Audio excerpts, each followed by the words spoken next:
Assalamualaikum warahmatullahi wabarakatuh. Selamat siang semuanya. Terima kasih yang telah hadir pada kesempatan kali ini. Perkenalkan, nama saya Septian Dwi Wahyudi. Tetapi sebelum mulai, saya mempunyai pantun. Air mata jatuh berderai karena menonton film Korea. Dikarenakan semuanya sudah sampai, alangkah baiknya kita mulai saja. Di sini saya akan menjelaskan bagaimana mengatasi permasalahan toko Mega Segar ketika mengalami penurunan penjualan. Tapi sebelum itu saya akan menjelaskan sejarah masa lalu toko Mega Segar. Bisa dilihat di sini, toko Mega Segar berlokasi di Surya Kencana nomor 266 yang didirikan oleh Lin Waiyin. Toko ini di awalnya dibangun sebagai toko sembako pada tahun 1942.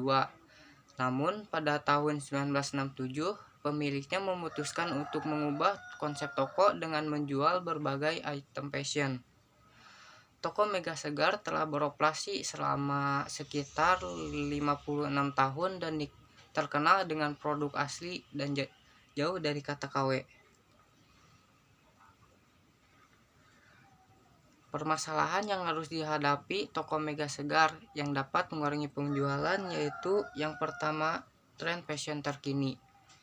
Masyarakat lebih tertarik pada tren fashion terbaru dan enggan membeli produk yang sudah lama di pasaran. Kemudian yang kedua ada kondisi ekonomi. Perekonomian yang tidak stabil membuat konsumen mengurangi pengeluaran untuk produk non penting. Yang ketiga ada persaingan yang ketat. Banyaknya merek dan toko fashion membuat persaingan semakin sengit, mempengaruhi penjualan produk baju.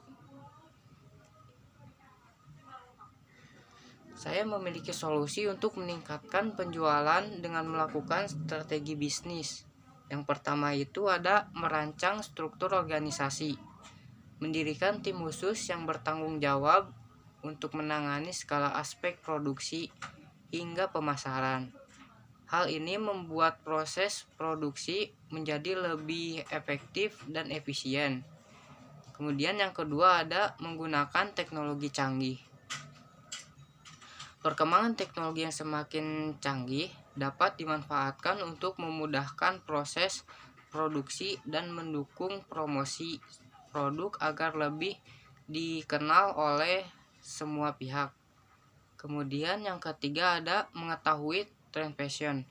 Meninjau tren atau mode fashion terkini bisa membantu untuk selalu meneliti pasar dan membuat produk yang sesuai dengan keinginan konsumen. Yang keempat ada menjaga hubungan baik dengan supplier. Maintain hubungan baik dengan supplier kain bisa membantu memperoleh harga yang lebih kompetitif dan memudahkan aspek terhadap bahan baku yang dibutuhkan. Yang kelima ada memperluas jaringan distribusi.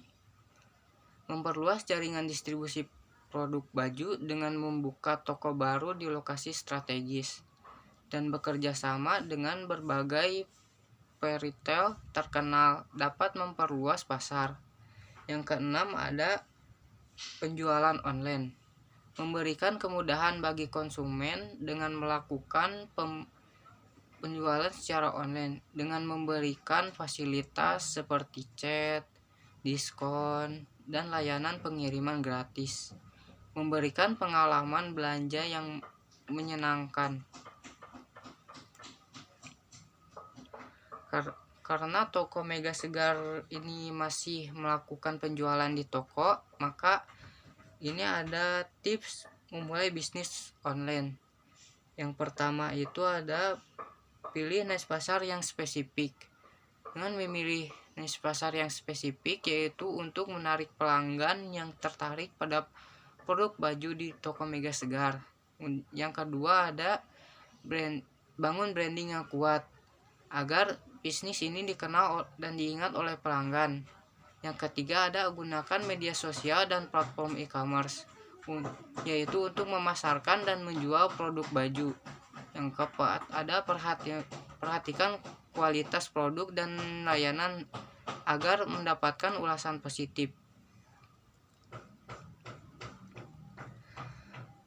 Pasar potensial yang bisa dijangkau. Yang pertama itu ada segmen anak-anak, karena di segmen ini potensi yang cukup tinggi, kebutuhan fashion anak dinamis, pasar yang kurang terkena dampak krisis ekonomi. Kemudian ada di segmen dewasa. Segmen ini pasar utama fashion dan mewah, menjadi pendukung industri fashion dan menuntut kualitas produk yang tinggi.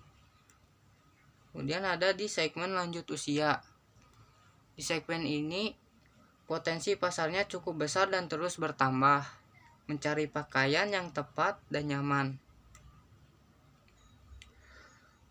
Ada beberapa manfaat yang didapat ketika melakukan strategi. Yang pertama itu meningkatkan penjualan. Dengan strategi yang baik, toko Mega Segar dapat meningkatkan penjualan produk baju, mencapai target penjualan, dan meningkatkan pendapatan bisnis. Kemudian yang kedua ada mengembangkan merek. Strategi penjualan yang efektif dapat membantu membangun citra merek yang kuat, meningkatkan kesadaran konsumen, dan memperkuat posisi produksi baju di pasar. Yang ketiga ada kepuasan pelanggan. Strategi penjualan yang fokus pada kebutuhan pelanggan dan meningkatkan tingkat kepuasan pelanggan yang dapat berdampak positif pada retensi pelanggan dan promosi melalui mulut ke mulut. Kemudian yang keempat ada adaptasi terhadap perubahan pasar. Melalui pemantauan tren pasar dan respon cepat terhadap perubahan, toko Mega Segar dapat mengadaptasi strategi penjualan agar tetap relevan dan bersaing di pasar yang dinamis.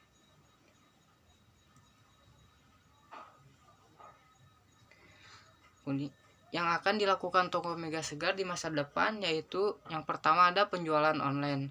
Kedepannya toko Mega Segar harus melakukan produksi secara online dengan platform online, dapat menjangkau pelanggan potensial di seluruh dunia, meningkatkan visibilitas dan peluang penjualan. Yang kedua ada promosi melalui media sosial. Pada saat ini toko Mega Segar masih kurang dalam melakukan promosi. Oleh karena itu, kedepannya bisa melakukan promosi melalui media sosial. Yang ketiga ada membuka cabang baru. Pada saat ini, toko Mega Segar hanya ada satu cabang yaitu di Surya Kencana. Untuk kedepannya bisa dengan membuka cabang baru dapat meningkatkan kecukupan menarik pelanggan dari lokasi yang lebih jauh dan meningkatkan penjualan. Lalu yang keempat ada selalu melakukan inovasi.